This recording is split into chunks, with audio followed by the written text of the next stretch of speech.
김유현입니다. 사실 제가 여기 올라왔을 때 많은 분들이 좀 놀라시는 부분이 두 포인트가 있었을 것 같아요. 일단 저렇게 화려한 옷을 입고 이렇게 무채색의 사람들 사이에서 튀고 있는 사람이 누굴까?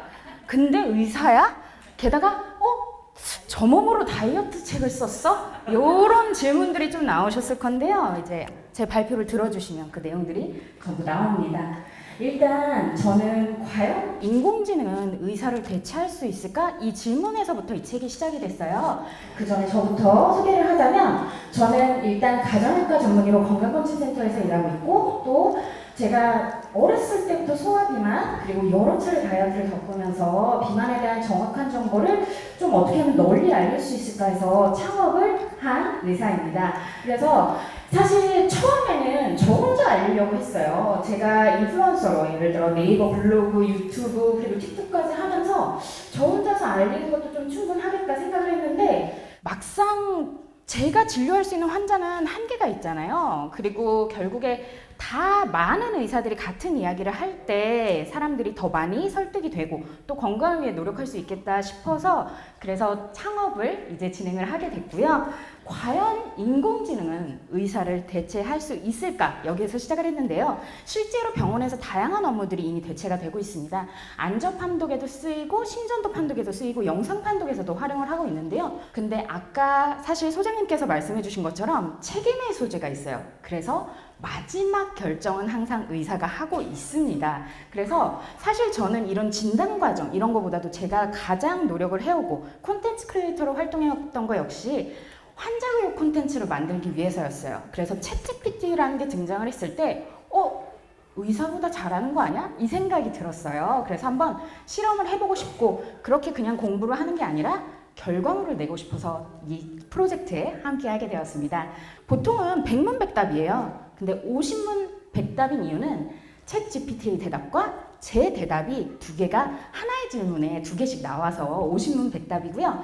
그랬을 때도 그냥 제가 질문을 50개 뽑은 것이 아니라 챗GPT한테 사람들이 뭘 가장 궁금해해? 의사들한테 가장 뭘 많이 물어봐? 그리고 어떤 걸 구글에 가장 많이 검색해? 라는 걸 가지고 5가지 주제에 대해서 만들어서 답변을 다 받아봤습니다. 저는 제가 봤던 그 여러 가지 설명들 중에 제일 감동이 받았던 게 유전적으로 비만이 영향을 받나요? 그리고 그런 사람들에게는 어떤 노력이 필요할까요? 이 질문에 대해서 이렇게 대답을 한 거예요.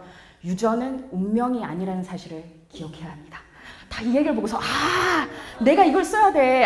내가 이걸 진료실에서 활용해야겠다. 딱 이 생각이 들었어요. 근데 결국에 저희가 다 써봤듯이 아시죠? 한계가 좀 있긴 있어요.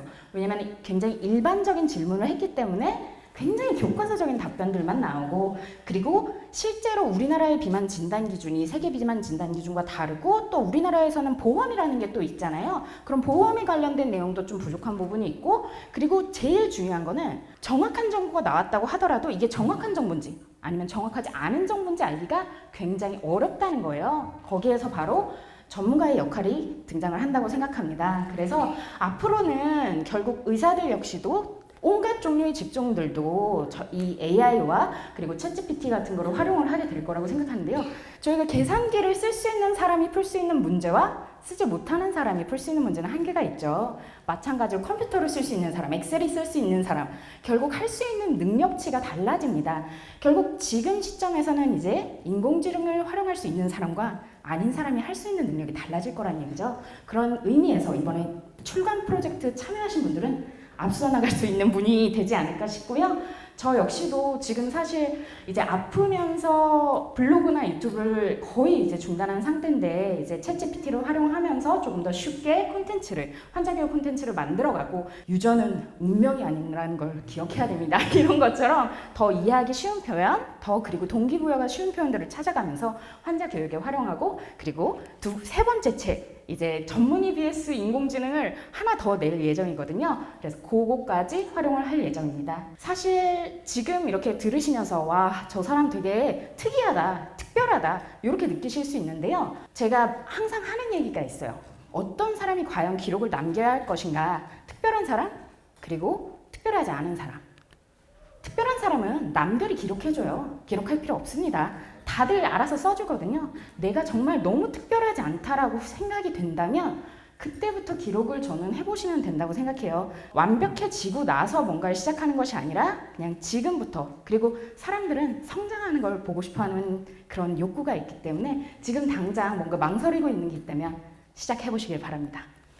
감사합니다.